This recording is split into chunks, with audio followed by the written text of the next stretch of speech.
And Champions Bill Fonzie Alfonso giving a shout out to Something else. something else, Daddy.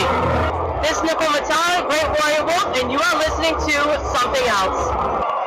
I'm Tony Cini, and you're listening to Something Else. Hey everybody, it's Rich Palladino, the voice of New England, and you are listening to Something Else with Aria.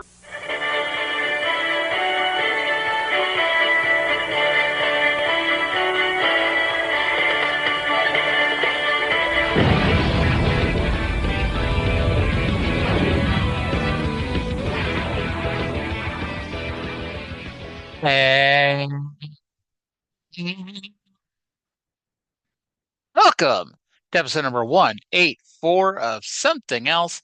Feast your ear holes on this week's episode as we take a look at NWA Total Nonstop Action from April 16th, 2003. My name is Aria, and joining me, as always, is the Julio to my Alexis, and Cindy. Cindy, how the hell are you today?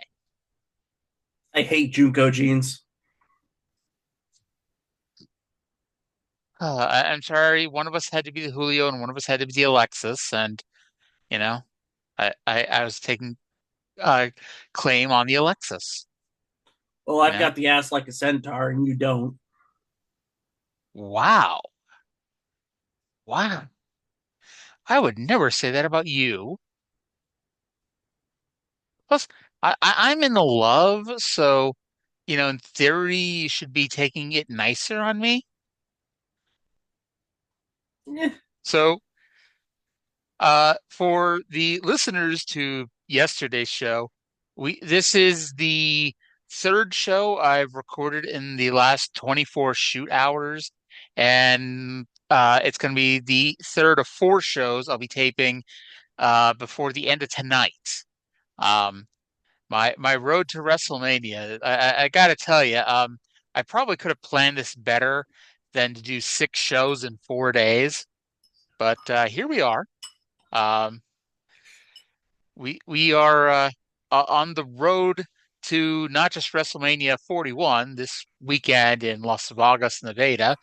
We are on the road to Raven versus Jarrett, 2 weeks away. And I am having trouble understanding how the hell this show draws. It like it we'll get into this next week, but it's like I I don't get it, but hats off to them anyway.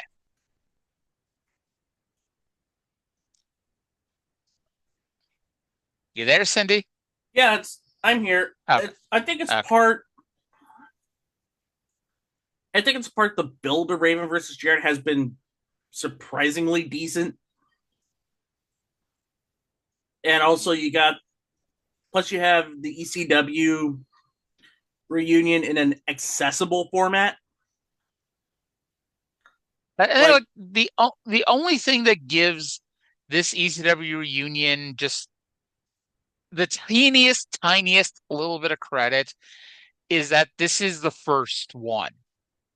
Like ECW went out of business 2 years before this, and this is the first time the Sandman and New Jack have been on, national television to whatever degree you want to call this is. Mm-hmm. Saturn is there. I mean, yeah, Saturn and he had the WWE run, which to be perfectly honest, he did nothing for the past year. So in many ways, it's the first ECW reunion, even though it's funny because in 2003 it was so passe still. It was huh. Like, you know, honestly, TNA probably would have done better if they had capitalized better on it in 2005 when WWE didn't. They made Raven the NWA champion and they brought in Sabu, but it's damn, they could have gone all out and probably made a little bit of money that summer just capitalizing on it. But they waited 5 years when people no longer cared. So, but what can you do? I think it would have been impossible to make money during that summer because you forget one major thing that happened. well, they were a Fox Sports Net, but those pay-per-views were still doing decent business because those pay-per-views were like one great match after another. Like, because like, hey, if Scott D'Amore's smart about one thing, he understands that we got to give people an excuse to buy this show. And if nothing else, we can at least put on a whole bunch of great wrestling matches. Like that was also when like everyone remembers the Unbreakable three-way with AJ, Daniels, and Joe, but like no one remembers that like they did a world title match with Raven versus Rhino. That really was a fantastic world title match. Yeah, and that Yeah, that was also Unbreakable, right? yeah, that was. It was the pushed main event, but it ended up being the semi-main because everyone realized they couldn't follow AJ, Daniels, and Joe. Um, And so we go to TNA number 41, April 16th, 2003, from the Asylum in Nashville, Tennessee. And Cindy, I got some good news and some bad news about the attendance for this show. What's the bad news first? No, we're going to do the other way. The good Oh, news is that 1,250 people were packed into the asylum that night. I think The I know what the bad bad news, news is. the bad news is 70 people bought tickets. 70, 7-0. Yeah. So, Wow. yeah. Um, and then the big split that we all knew was coming, because I mean it's 20-year-old news at this point. But Jerry Jarrett is officially out of creative. Raven, apparently the last nail in the Russo versus Jerry Jarrett fight, pardon me, was Raven went to Dixie Carter on behalf of Russo and basically said that all of Russo's guys, him included, would quit if Russo wasn't given complete control. And Jerry, then this is ultimately what kills Jerry because Panda Energy wanted someone to fight for it, and Russo fought for it, and Jerry Jarrett didn't. And so they gave Russo control. Um, and Jerry decided to let Russo hang himself rather than get involved. However, technically Jeff Jarrett is still Russo's boss, but as we know by now, Jarrett really doesn't give a fuck unless it directly involves him. Yep. So, welcome to total unadulterated Vince Russo. To to make By the way, so the show begins. Now, we joked about this now for the last few weeks that Glenn Gilberti's name is spelled with two N's. I've made a point of this. I've written it out 8 million times with two N's, and I've joked that it keeps fucking up because, you want to spell it with one N. Welp, this week and especially next week, they've officially changed the fucking spelling of his first name because now it's officially Glenn with one N. Oh well. They had to sell that N. Real Yes. Fortune bought it for $800. Oh, I figured Ahmed Johnson showed up as Big N and he won it in a match. No, Ahmed Johnson wanted $2,000. Ahmed Johnson probably just would have taken a ham sandwich. Well, he And is I a say this former is WWF and WCW wrestler, so he probably would have gotten a ham sandwich with cheese. he tried to claim that Russo told him that they were gonna put the world title on him in WCW. As like I know Russo was a fucking dumbass, but I refuse to fucking believe Russo even briefly considered putting the world title on fucking Ahmed Johnson. I buy that. I buy that Russo wouldn't. I mean, like in the year, like early 2000, we knew what his plan was. Like it was to Hank put the belt on fucking Jarrett. Abbott. Well, not to be confused with like the Tank Abbott World Title run, which, considering some of the world champions we've seen over the years, I start questioning would Tank Abbott really have been the worst choice. Into just taking the decade of the 2000s. Yeah. No, Honestly, anytime I ever think of bad world champions, I think of Jack Swagger. So that would have been 2010, but pretty much. well, he was ECW champion. That counts, kind of. He was world champion. He won Money in the Bank and cashed in on Yeah. Jericho. See Oh who else? Lord. Ziggler held it for like a cup of coffee in 2009. Oh yeah. There was the world title reign that I'm sorry, it doesn't count. I know it counts, but it doesn't count. Like he was handed the title, was immediately booked into a match with Edge, and Edge won it. Like I know in the lineage of world titles, that's considered several title changes there, but I don't. I consider that Edge held the title from TLC when he gained custody until he retired after WrestleMania. Works for So me. you throw in a few jokes about penises, and this might as well just be the Tuesday show. Um, so Dusty Rhodes, who last week got walloped by Double J, stood outside waiting for Jeff Jarrett to arrive. Less on this later. Back to the inside, where Raven is now cutting a promo from his perch, he introduces his apostles, Alexis and Julio. He's tired of Jarrett trying to turn TNA into 1980s Memphis, where good guys wore white hats and bad guys had curly mustaches. Raven then goes on and on and on and on and on and on and on and on and on and on and on and on and on about how it is his destiny to be the NWA champion, which we will hear nonstop for the next 17 months. Raven said tonight D'Lo Brown will become a victim of the Raven effect. And I Wait, wrote just 1980s 17 months? He goes on this for about 30 months. Well, we stop in 17 months. But 1980s Memphis would be so much better than this, and it would draw better than this. That's true. All right, so we get our first match. It is Raven with Alexis and Julio versus D'Lo Brown. This match could be the main event of any episode of Sunday Night Heat. And it made me wonder how many times it was just that. So I looked it up, and the answer, by the way, is 4 times. But two of Really? them, yeah, but 2 of them were on international episodes of Heat, since the US version was just the pre-show for a WWE pay-per-view.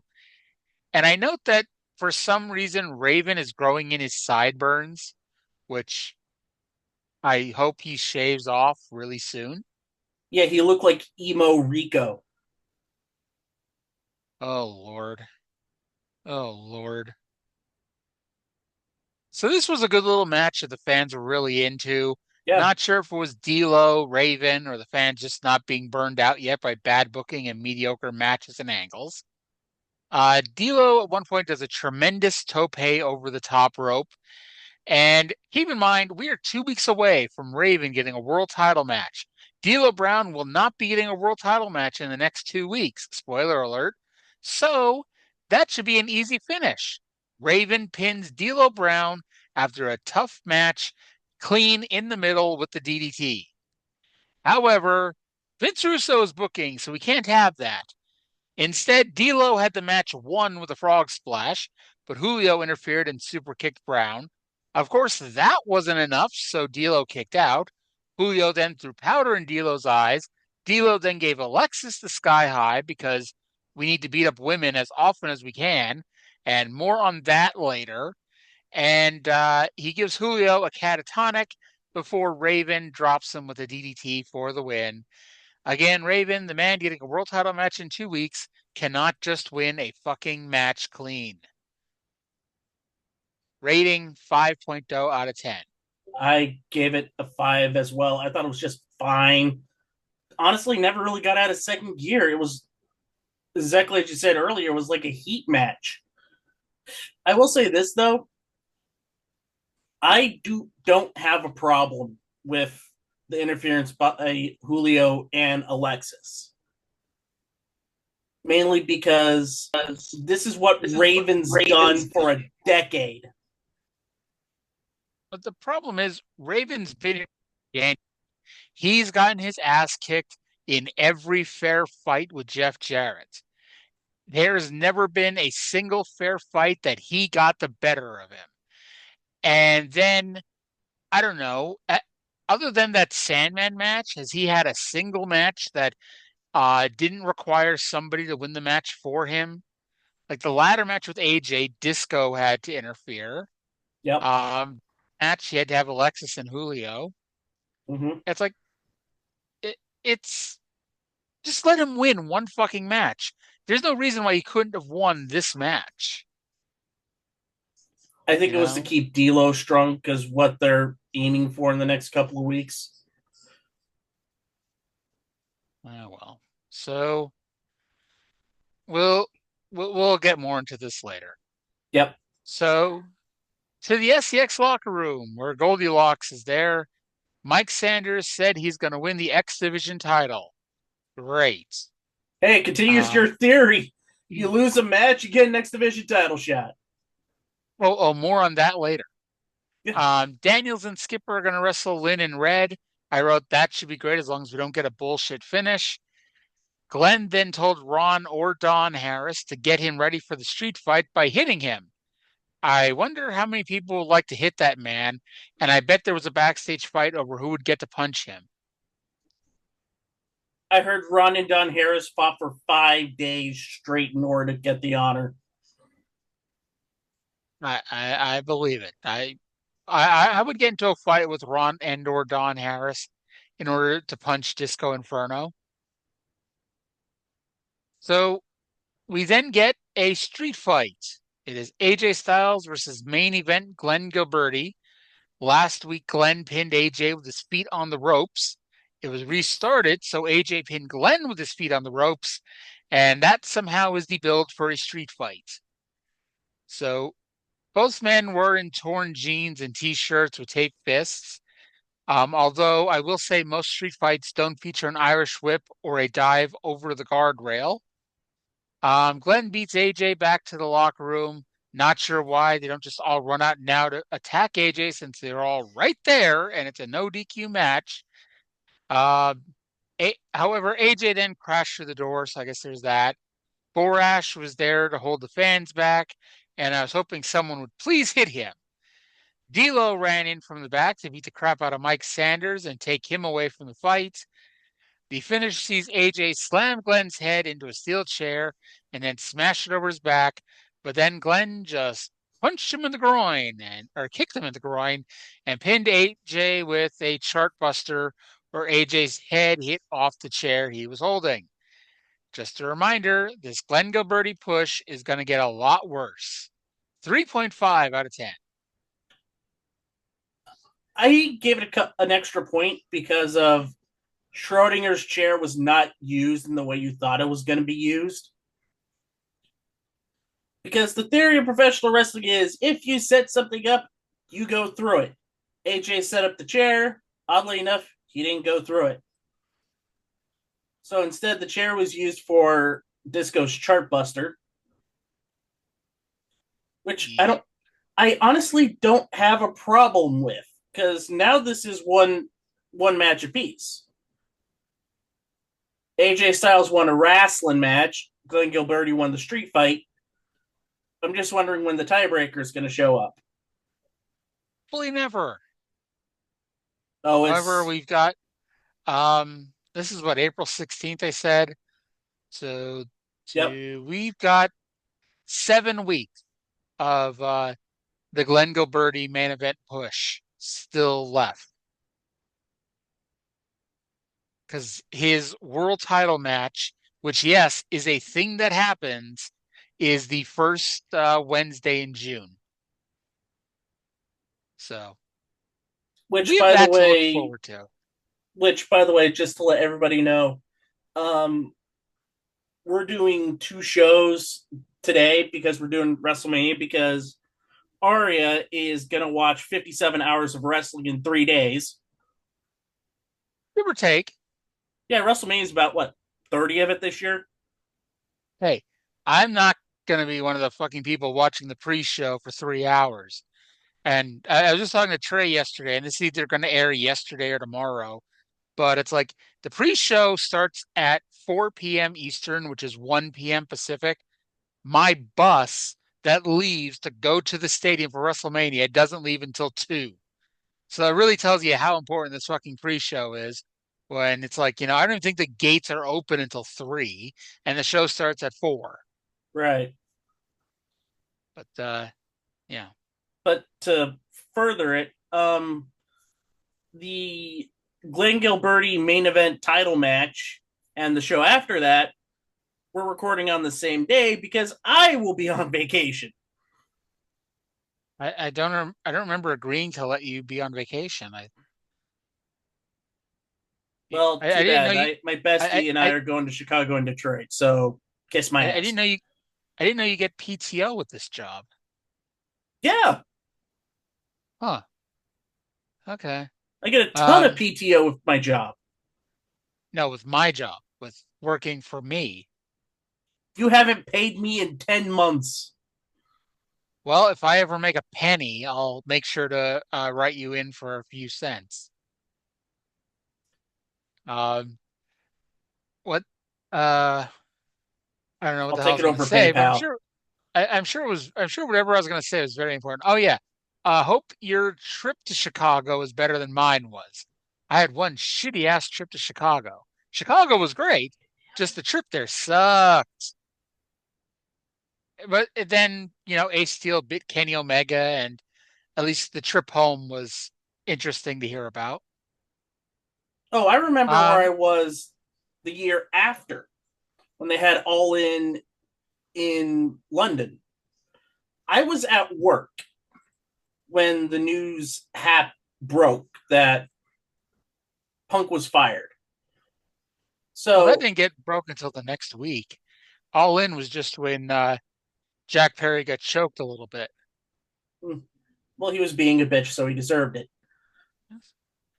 If it helps, next week might break a little bit when he arrives in Vegas.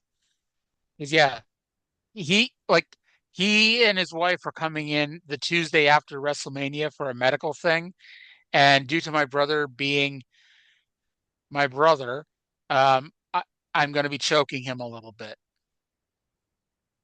He deserves it.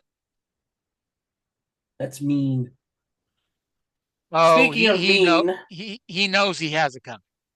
oh, But speaking of mean, for some reason, Goldilocks is outside talking to Dusty Rhodes.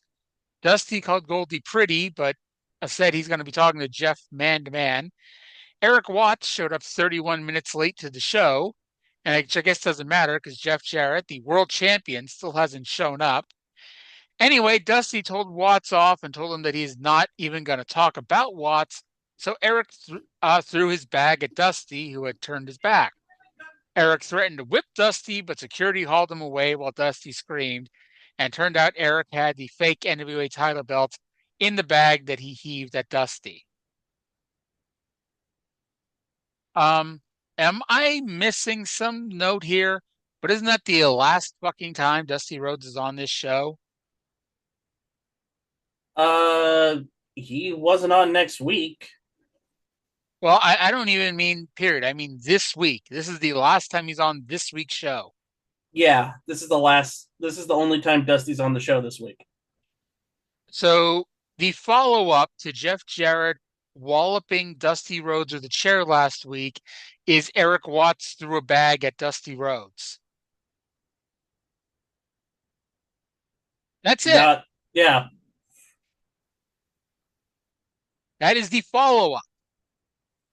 And you wonder why people don't give a fuck. All right. So then we had X Division champion Kid Cash with Trinity versus Mike Sanders. Now, before the match, Kid Cash told Trinity that he was ashamed of himself last week, and if Trinity ever wants to wrestle, he'll be there for her. Geez, I wonder if there's going to be a swerve. Cash then kissed Trinity, and she tried not to laugh, but did accept his apology. Sanders had no one to kiss before this match. Well, maybe Don Harris will be there for him later on. And I No, want you to know, maybe Hollywood, maybe a picture of Hollywood, maybe. I, I want you to know that if Mike Sanders had won the title, you'd be doing this podcast by yourself for the next 17 months. Because there's no way in hell I was going to watch a Mike Sanders X Division title run. And by the Yeah, way, Mike Sanders, the number one contender to the X Division title, hasn't won a match since March 5th. so it's perfect he Here, gets an X Division title shot. yeah, he's lost 4 matches in a row, including to that all-time great tag team, Jim Duggan and Moondog Spot. You know when his last win was? It's when I Wasn't it? flipped out about him and Gilberti being America's Most Wanted. Yeah, Yeah. So all part of the plan. yeah, believe it or not, this may have been Sanders' best match in TNA, which kind of says something since Sanders wrestled both AJ Styles and Jerry Lynn. But somehow Kid Cash discovered the secret of working a match with Mike Sanders. Trinity interfered twice while the referee was distracted. I have no fucking clue how the referee didn't hear this. Maybe he thought Sanders was just practicing his bumps while his back was turned. Cash won with the flipping springboard Van Terminator. At least this time he did not kick Sanders in the dick. After the match, the Harris twins ran to the ring, so Cash ran away, leaving Trinity to be hit with the H-bomb while Tenay flipped out. I am so shocked that Kid Cash, who just said that he would be there for Trinity, was not there for Trinity. Also, this is the second time on the show that a woman has been beaten up by a man. And how many times in the past month has this now happened? Carry the 5. It has to be at least 10. Because wasn't Yeah, it last week that there were 4 times that it happened? yeah, it Like, was Alexis twice. yeah. Athena Um, got laid out by David Young, and Trinity and probably got beaten up by somebody. no, Goldilocks got choked by Jeff Jarrett. Oh yeah, that's right. Like, what the fuck? Hey, dumbass. This is why shit doesn't matter. When you do the same fucking angle 4 times, it's no longer a big fucking deal. It. I, I'm gonna lose my shit next week. Just letting you know. Oh, I Um, don't doubt it one bit. Just to add something else to this match, the word gaslighting comes into deep play. Sorry, why do you because that's say what all that? this angle is, and especially when we hit May. Well, it's Vince Russo, so there has to be a weekly swerve.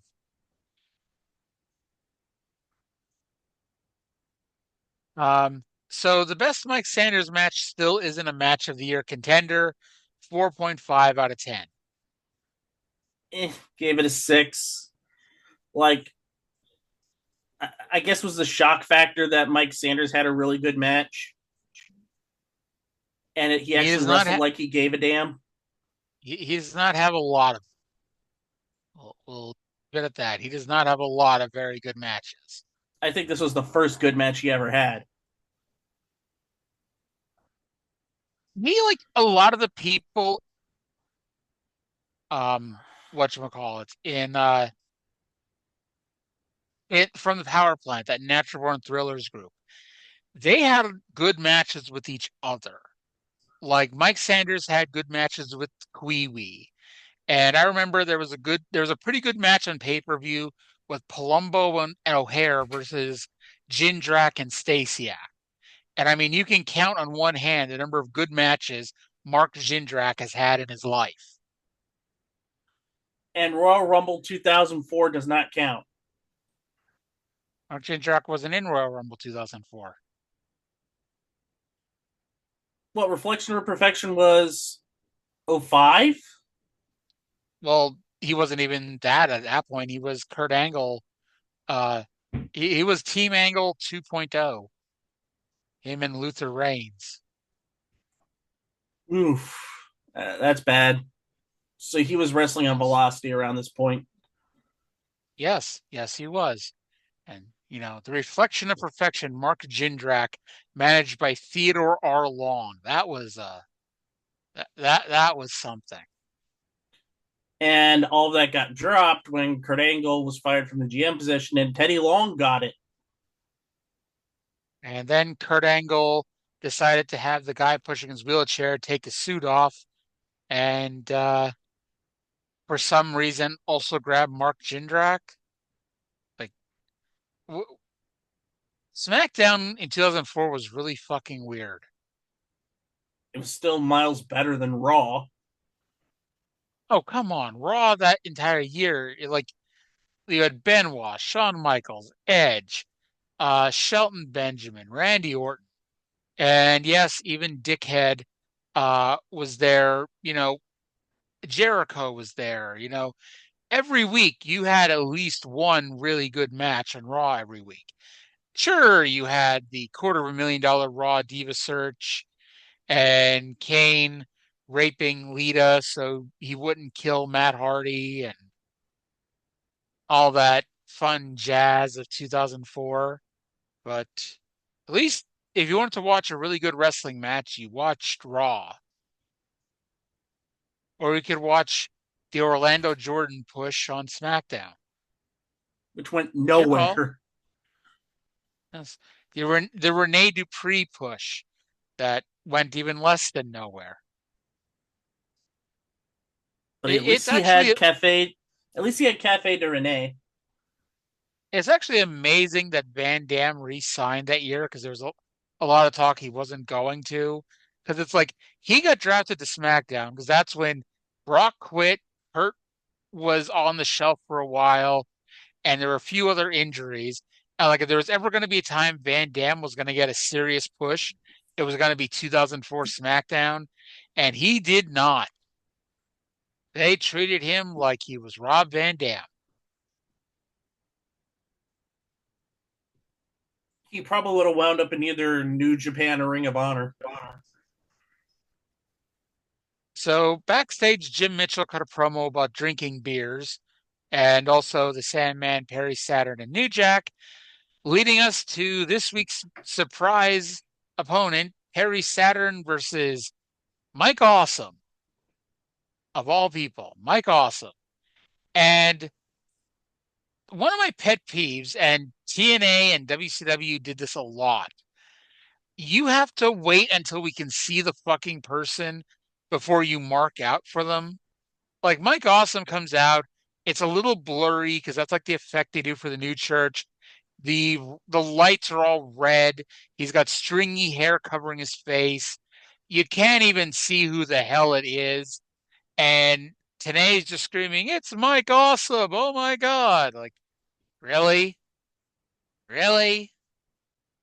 But yes, it was Mike Awesome who had gained, I don't know, 20, 25 pounds, you know, in the stomach. He needed to drop some weight. And I think this had a lot to do because he had a bunch of knee injuries over the past few years. And it's Yeah. like, you know, you don't really have a lot of time to train when you're out rehabbing your knee. He still did his dives and throws despite his knee injuries and despite his new size. He sets up a table outside the ring, and the fans died while these two did other shit, knowing that the match probably won't end until the table gets used. Awesome goes for an awesome bomb, but New Jack and Sandman run in, and it was a disqualification? Yes, it Yeah. was a disqualification. The new church ran in for the save, and the table was never broken. And just a reminder, as I say that all this happened, Perry Saturn is a babyface. Mike Awesome is a heel.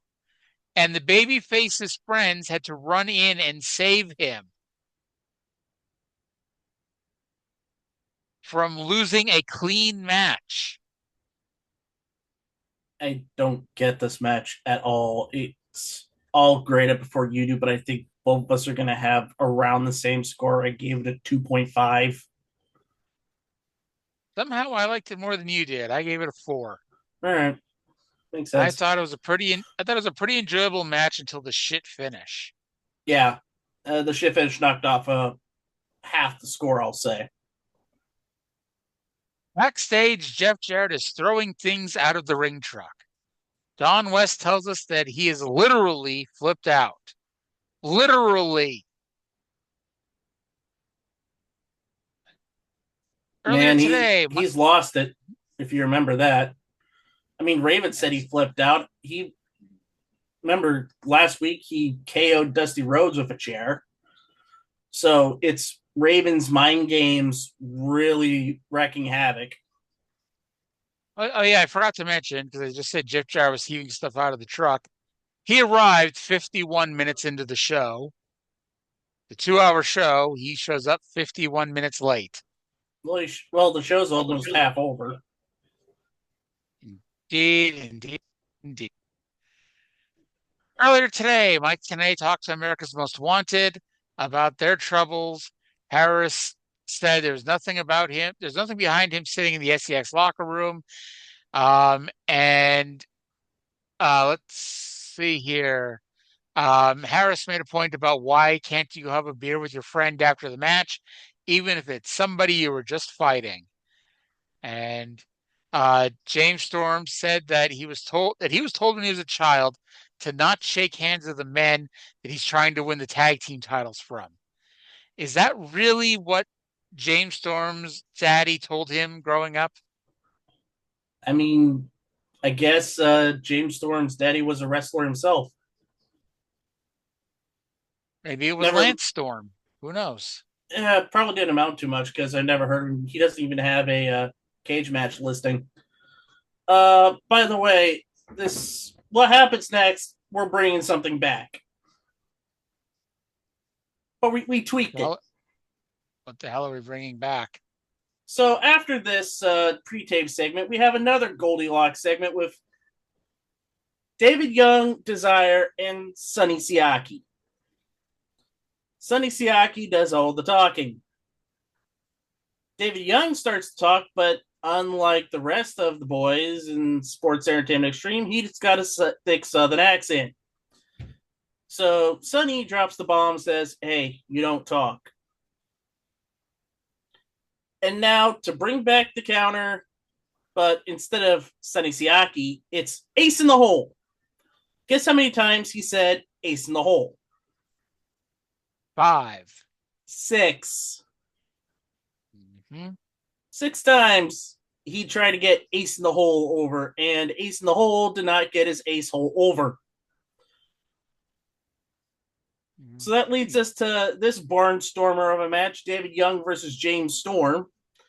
By the way, James Storm is out by himself after Chris Harris said in that pre-tape that he would be with him for this match. Good going, Wildcat.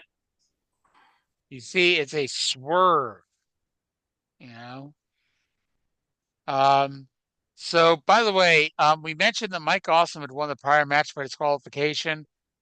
Mike Tenay was not aware of this until 5 minutes later when he announced at the beginning of this match that Mike Awesome had won by disqualification. He just has to listen to this show. We just told him 5 minutes ago. Yeah. I mean, sure, it's 22 years too late, but hey, we still get the job done. Yeah. So the whole point of this match was Storm had the match won on several, but shenanigans prevented him from actually winning. Young wins with a spine buster. Of course, this is the Russo show, so Chris Harris said he'd have James Storm's back, and then he didn't. Weakest match on the show so far, 2.5 out of 10. It was about a 4 out of 10 for me. I mean, here's the thing. I think the ending got screwed up because Sonny pulled the ref out, and I'm assuming that Desire missed her cue because the ref was distracted for a while. Before Storm had to do another 8-second ride, and then you get the Desire low blow and the cab driver slam or the spine buster for the 3. Mm. So I got a feeling that we have now 3 tiers again of SCX tag team. We have the tag champs who are Triple X. We have Sonny Siaki and David Young. I guess they're tier 2, and then the Harris boys. The Harrises. Yeah, I don't know, when the hell was the last time they had a tag team match? a while. It's important to note that that's not important to know. So So then New mainly Jack and they've the just been Sandman wrestling on Explosion. New Jack and the Sandman were backstage playing chess. That is not a euphemism for something. Can I They were mention playing something chess. beforehand? Because something dropped. Because while we had the cage dancer spot, Don West advertised a contest that TNA ran in conjunction with Hermie Sadler for the website. Uh-huh. The Mhm. winner got to be Hermie's partner at Charlotte Motor Speedway. 4 days and 4 nights in the hotel, prime seating, and their name would be on the car. I mean, If you're a racing fan, that probably sounds pretty cool. yeah. So it's time now for the off not talked about, but should be talked about. What position did Hermie Sadler finish in Charlotte? So out of 43 cars, I'm gonna say 36th. So you say 36. Yes. He finished better than that. 35th. 25th. Hmm. I guess at least he finished the race. Yep.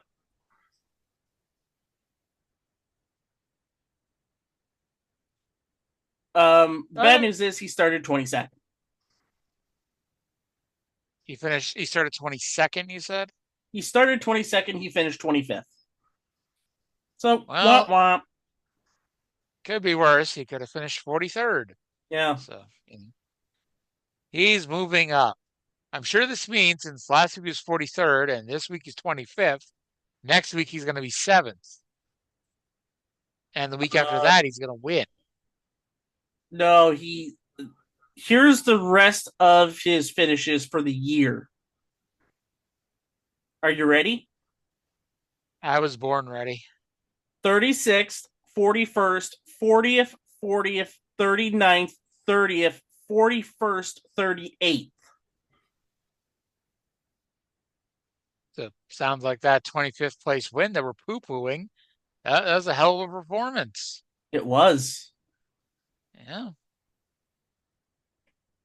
By the way, while New Jack and Sandman are playing chess, New Jack said that the church is going to hell. Is that really a threat?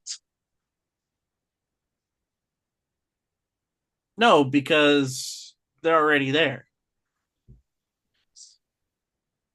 So then we get the Sandman and New Jack versus Brian Lee and Slash.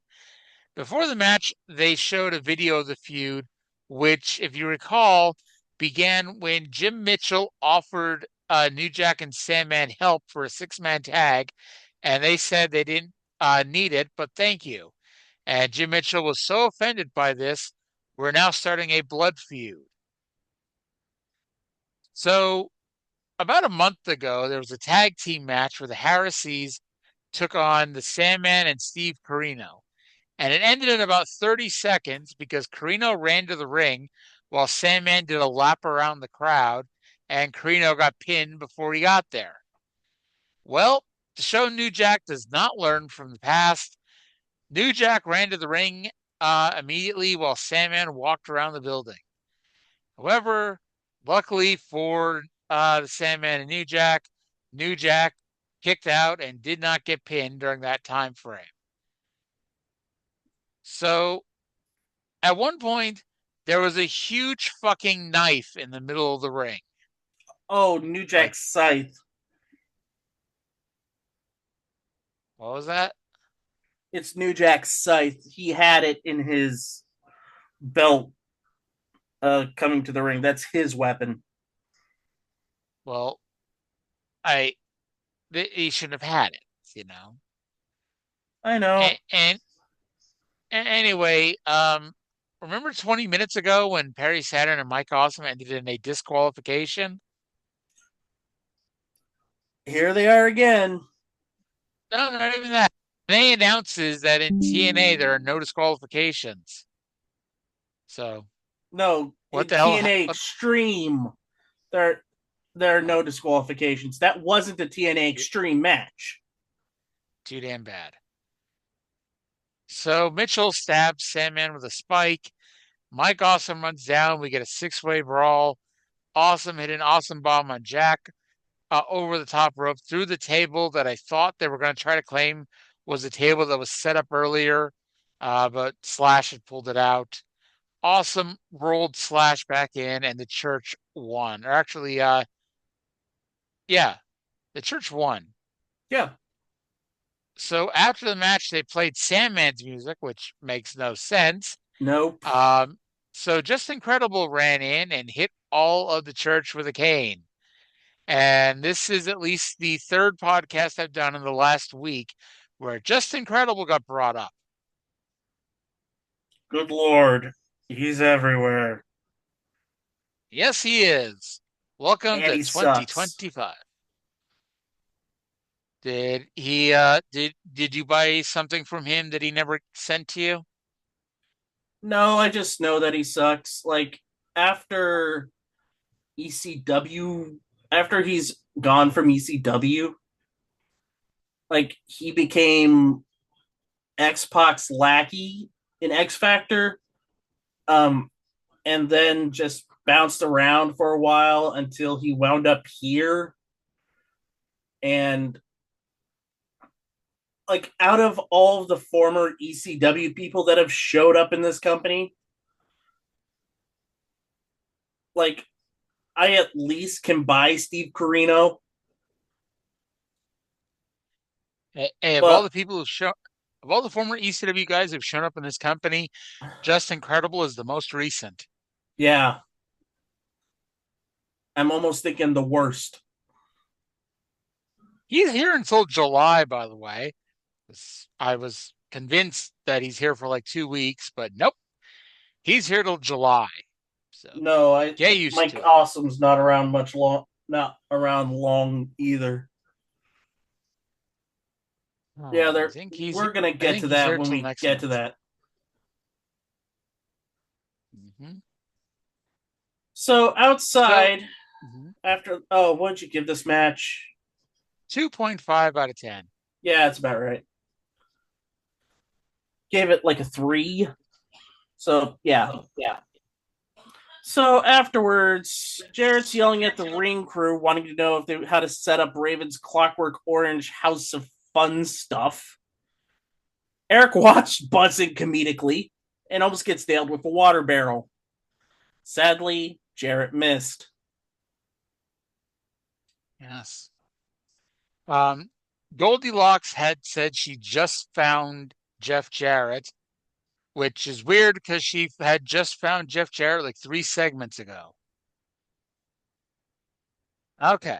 So up to this point, this show has sucked. Suck, suck, suck, suck, suck, suck, suck. It was the suckiest bunch of sucks that ever sucked up to this point. Aria, watch your mouth. I can't. My nose is in the way. And the last time I called somebody the suckiest bunch of sucks that ever sucked, the Young Bucks blocked me on Twitter. Sounds like a Bucks However, problem. however, this show is about to get better because NWA Tag Team Champions Christopher Daniels and Elix Skipper came out to defend the belts against The Amazing Red and Jerry Lynn.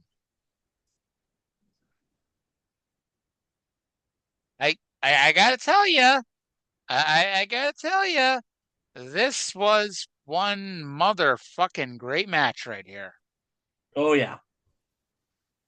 So they announced, by the way, that despite last week them saying differently, Lynn's going to take on Red next week to determine the number one contender to the X Division title.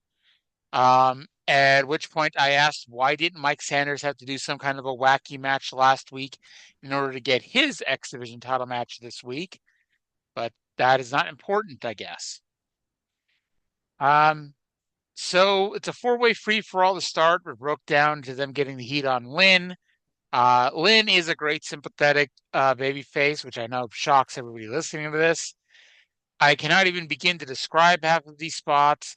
They crisscrossed each other over and over again, which somehow ended up with Red doing a flip dive over the top rope to where Daniels and Skipper had been moments earlier. We get a second heat segment as the match slowed back down and the heels worked on Red. Skipper pulled off his do-rag, which made Red look even younger than he already does. The challengers almost had the match won with a Doomsday Hurricanrana of all things.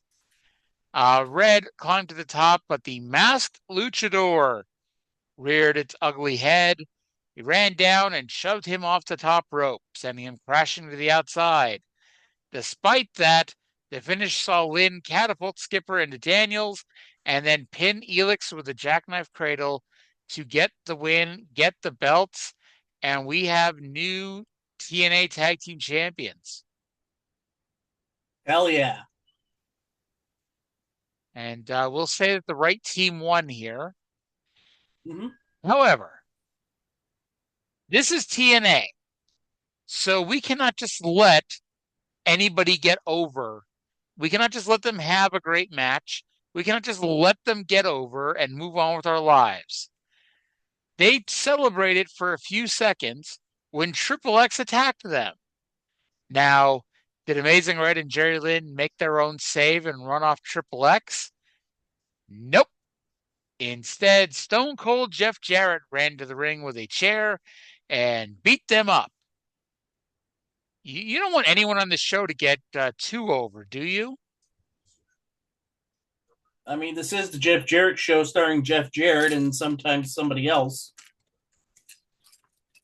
So I hope you're sitting down for this, Cindy.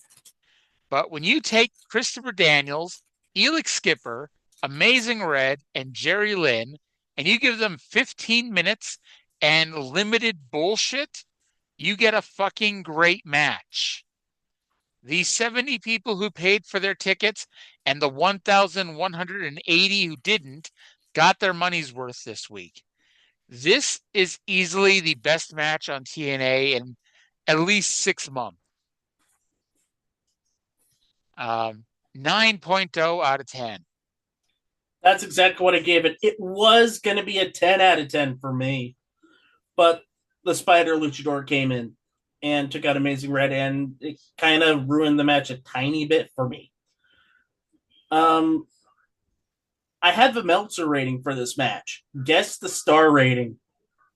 6.5 stars. This was before 6.5 stars. 4.5 stars. Close, 4 stars. Hooray. Hooray. So here's a question. What would the world have ended if Red and Lynn had won, walked to the back, and then Jeff Jarrett came out and cut his promo? Did Jeff Jarrett get any more over because he just made the save for the guys that just won a great match? No. Did Lynn and Red get less over because after they won their great match, they got attacked by the losers and had to be saved by a third party? Yes. Yes. We need to make sure that they know that their spot. We need to make sure the fans know that Jerry Lynn and Amazing Red are here, and you cannot take them seriously here. So Jeff Jarrett ordered the crew to set up the Ravens Clockwork Orange House of Fun, and then ordered Raven to send out Julio and Alexis to wrestle, apparently. They begin fighting, and I'm like, I don't know how much of a match this is, but Julio and Alexis wandered out. Jarrett hit both of them in the head with shit, and the bell rang. So we got a surprise 2-on-1 handicap intergender weapons match. To the shock of everyone, Jeff Jarrett allowed himself to show weakness when the heels beat on him with baseball bats. Literally, this was a video game match. Everybody in this match, including Alexis, got hit in the head really hard with shit. Alexis, who's wrestling in a short skirt, managed to not show her underwear for most of the match and then got flipped into the corner, and, well, her underwear made an appearance. The finish saw Jarrett put them both on a table and goes up top for somewhat a maneuver, but Raven runs down and suplexes him on top of both and through the table, and somehow Julio De Niro pinned Jeff Jarrett. Yes. Remember when I complained about, AMW losing a match to Gilberti and Mike Sanders that time? I'm going to complain again. Julio De Niro is not getting a world title match next week. Julio De Niro is not getting a title match in 2 weeks. Spoiler alert, Julio De Niro never gets a world title match. With that said, I do not care how much bullshit you do. Julio De Niro does not beat Jeff Jarrett. And literally the only surprising thing that happened here was that Russo didn't have Alexis pin him instead. But I still gave this match, which is apparently a match, 3.5 out of 10. I gotta look at my notes. Did I even care to write anything down? Yeah, I didn't care for this. That's what I wrote down. 4 out of 10. And so that's how the show goes off the air. A show that I am horribly conflicted by, because on one hand, you just have the usual TNA garbage. And then on the other hand, you got a fucking phenomenal tag team title match. But of course, on one hand, you have the tag title match, the best match on TNA in months. And on the other hand, you have Russo's brilliant booking, which means that nobody gets over.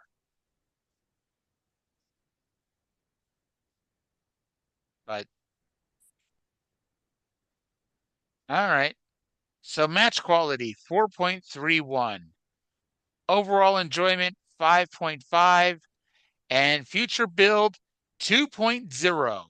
Raven looked like a loser. Jeff Jarrett was a loser. 2 weeks until their title match where you determine who the best loser is.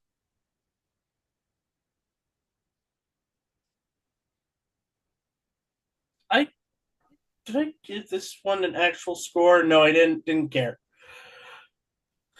Overall rating, 3.94. I would have said a 5. But whatever. Overall, decent show. So just one great match, and everything else was okay to blah. We got through another week. We've only got about 70 of these to go. Only 70. All right. So that's going to do it for this week's show. Hope you all enjoyed the show. Thank you all for listening. And we will talk to you again in 7 days.